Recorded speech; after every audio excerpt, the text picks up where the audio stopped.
Good morning, people. It's Saturday morning, day before Easter, and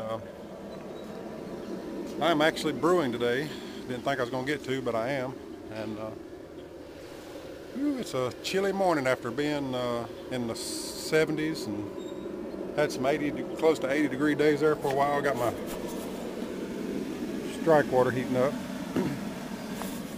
Got my grains crushed and everything. But yes, gotten down to like 37 this morning, so that's definitely a chill after you've gotten used to these nice 78 degree days, but it'll warm on up nicely. And yeah, I think I mentioned it a time or two, but I'm doing I bought those hops, the Falconer's Flight. I guess it's been a while now, and the Zythos and the 7Cs. So I thought I would do an all Falconer's Flight IPA, and I only bought 4 ounces, and I really wanted to dry hop with them, so I decided to use Warrior. Um, since it's a real clean bittering hop, and I think I mentioned this too in a video that may have not even been uploaded yet, but you know me, things are so crazy, I don't know what I have and haven't done. But yeah, Warrior hops for the 60 minutes, and actually I'm really thinking about just dropping those in for a first wort hop. But Warrior hops have low, what's the word, cohumulone, I think that's the way you pronounce it. I know what stuff does, but I can't never remember the wording and how to pronounce it. But cohumulone is the harshness, that harsh bitterness that you get from most of your bittering hops. But Warrior is, doesn't have that as bad. So I didn't want that real stringent bitterness, so I could get more of the Falconer's Flight. So since I only have 4 ounces of Falconer's Flight, I'll be dropping those at 20, 10, flame out, and then use an ounce each, and then an ounce to dry hop. And that, along with the Warrior and the grain bill, I had bought a 10-pound bag of Maris Otter, and I've always wanted to use Maris Otter for the majority of my base grains for a brew. I've used it, I think the most I've used it is like a 50-50 blend with 2-row. But I went ahead with the 10 pounds of Maris Otter for my base grains. And I think well, my brew sheet's right here. End up like 2 pounds of 2-row just to bump the gravity on up a little bit. And 8 ounces of Crystal 60 for a little color and a little sweetness. So hopefully it'll be a good brew, and I'll get a decent idea of what the Falconer Flight tastes like. I know everybody that I've seen use them really love them. So we'll see. I don't know how much of the brew day I'll brew or I'll video, but it's usually the same old, but I'll throw some stuff in maybe here and there. Yep, that's about it for now. I'm going to throw this out there. I'm sure a lot of you already do this, but every few brew days, or every few brew sessions, I guess I should say, I always calibrate everything, or try to, and you really should do that. These things can get off, your thermometers, your hydrometers, your refractometers, whatever you use. So I just use my hydrometer tube that I use to take my hydrometer readings with, and use distilled water. And you really should use distilled water. Make sure you get it at 60 degrees if that's what most of them's calibrated at. And I always calibrate my thermometers in ice water. Just get a small glass of ice and swirl that thing around, keep swirling it, and you can get it 30, 32 degrees. And that's what's great about these CDNs. You can calibrate it. It'll reset it to 0. So if it gets off like a tenth, or not really a tenth, but a half a degree or so, over a period of time, it's easy to calibrate. And I just usually get my distilled water right on 60. I put it in the freezer for a few minutes, and it's got a couple of degrees below, so I'm going to let it warm up to about right at 60, and then calibrate the old hydrometer, make sure it's still on track. And my refractometer, I've just about quit using it because it just seemed to be off all the time. I always calibrated it with distilled water at 60 degrees, and it seemed like it was like 3 or 4 points off every time. And I could do the conversion, but I don't know, I brought it out today because I want to try to calibrate it again and just compare the two when I do my pre-boil gravity, just to see. So it's just a lot easier using the refractometer. And but yeah, just always remember to calibrate all your stuff, because you know, a couple of degrees probably doesn't make a difference, but sometimes those things can be off, especially thermometers. You know, sometimes I've seen thermometers as much as 5 and 7 degrees off, and that if you're shooting for a 152 mash temp and you're hitting 157, 158 on the high side, or you know 146 something on the low side, then you're going to be off. So all right, and on the high side with your thermometer, of course, you know, you can get your water boiling, and depending on your elevation, you can check that online easy enough. See what your water boils at, and just stick your thermometer in there when it's boiling, and when it comes to a boil, and that should give you your temperature for that. So, little tip for you. Okay, I have dough'd in, and I think Beersmith told me 163 or 64, somewhere around there, to get 152, and I always go a little higher than what Beersmith says, because time I stir and get all the dough balls out, and I didn't really take my grain temperature. Normally I do, but it's been sitting in the same spot it usually sits, so it shouldn't be too cool. I'm probably a degree, I could be a degree or two too high, so we'll see here in a minute. And if it's too high, I'll just stir a little bit longer, but ain't no big deal. I'll get it to where I want it, and I got a towel in there in the dryer warming up, and I'll throw that towel over it. Like I say, I bet I went over it a little bit. 153. 154. 154, so not bad at all, shooting for 152, so I'll stir it here just another little minute or two and make sure I got the dough balls all out, and that'll be just fine. I already got my 10.5 gallons of sparge water heating up, so by the time this hour mash is done, I'll probably have to turn that burner off over there. I wonder if this is fogging up. I haven't even looking. And my strike water will be, my sparge water will be ready by the time this is conversion is done here in about an hour, and we'll just move right along. Alright, thought it'd cut me out a couple of lines. Get crunk a little bit here before we get the brewing going. No, really, that's like 4 grams of gypsum. Had you going there for a minute, didn't I? Yeah, I add a little gypsum to my IPAs because my water's just a tad soft. So 4 grams of gypsum per 5-gallon batch. Not cocaine. Okay, there ain't been much for me to video other than the normal same old. I'm into the boil. Doing a 75-minute boil on this, and I've added my gypsum at 60 minutes.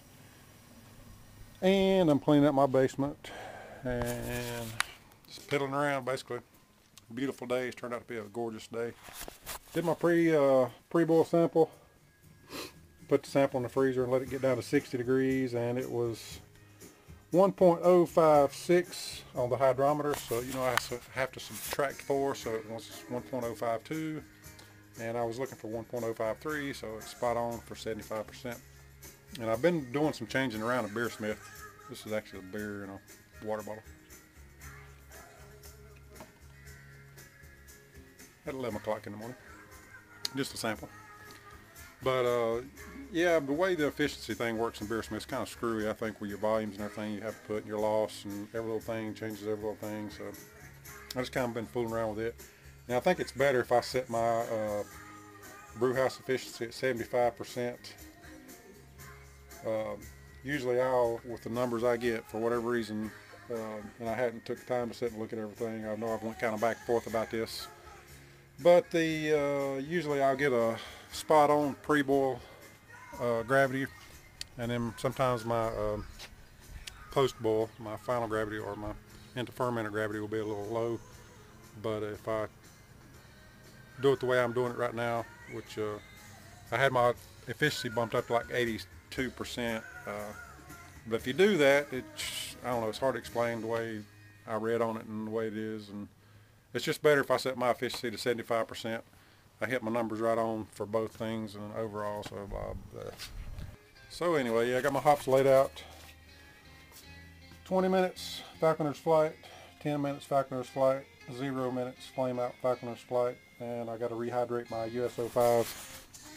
And I've got plenty of USO5 laying around, so I need to use it up. Or I normally would have probably used a Cal-L or something like that, but I had bought up a bunch of USO5 for some reason, and there's no use to let it sit in there. So I'll rehydrate that and pitch it. But I'll have an ounce of Falconer's flight to dry hop with in about a week, so 2 weeks, whatever I decide to do. Dream on. I got like 5 minutes before my 10-minute hop edition, so I thought I would show you how my cascades are coming along. All this rain and warm weather we had, even though it's been like a little cold snap here, these things are taken off pretty good. Actually, I would venture to say they're close to where they were at all year last year. So this one bind's already, like I say, almost to where the whole thing, it didn't do good at all last year, but yeah, it's already kicking on up there.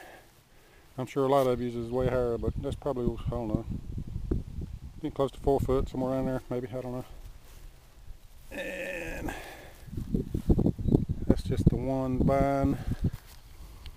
See, the other one's like right there, and there's a third one and a fourth one on down here, so I'm just gonna let everything go.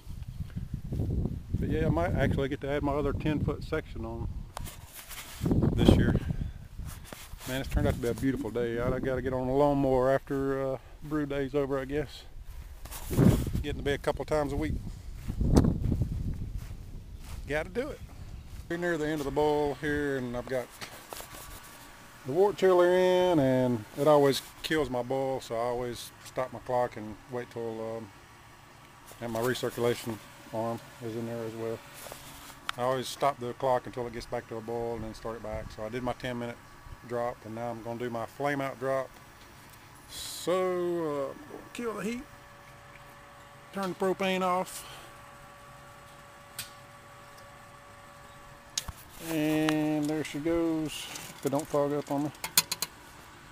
Another ounce of Falconer's flight, and the thing will sit there in a whirlpool. I'm going to do about a 15-minute whirlpool on this one. And I'll check it, but according to the last few times I've done this, my temps will stay up around 180, 85, somewhere around in there in those last 15 minutes. So I'll let it whirlpool for 15 minutes, then turn the chiller on and chiller down, and it'll be chilled within like under 10 minutes, and that'll be it, man. Put her in the fermenter and we'll be ready to rock and roll. I want you to look at this spoiled, come here, good for nothing rotten brat. Come here. This is Mama's baby right here. Ain't that right, Roxanne? She's a good girl. She's a good girl sometimes, but she's a biatch most of the time. Say hello to YouTube. Sniff the camera. Little Roxanne. Go get it. Psst. Uh-oh, doggies. Brew day is over. And actually, well, I've got all the equipment put up. Everything's put up in its place. Done and done. And I even got the yard mowed. Or, yeah. In the south here in North Carolina, we say we got the yard mowed. I know other people say they cut the lawn or whatever it is y'all say, wherever you're at. But yeah, I've been going since like 6 this morning, so my bud is getting ready to sit down in that chair and finally get a video shot of Yambor 44's Terrapin Hopsecutioner clone that he sent me. He sent me 3 of them, and this is the last one. Still got his Pliny in there. I've got one more of it left, and still got a couple of Puka NCs and a couple of J.O. Malones. So I'm making them last as long as I can, fellas. Yeah, I never did Yambor. Never did get to go get a bottle to compare to, but man, that baby's crystal clear. Guess you can see that with the sun shining on them. if it's a glare on or not, but yeah, it's nice and clear.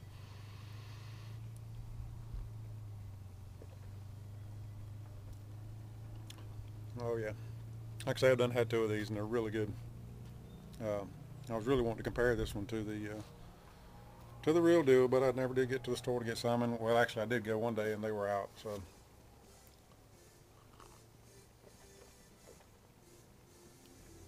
I guess I could ask you if you compared it to the real deal, but good malty flavor. I know you've sent me the recipes, and I'd have to go back and look. I'm just being lazy right now.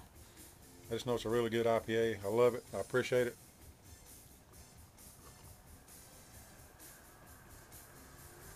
It's balanced really well.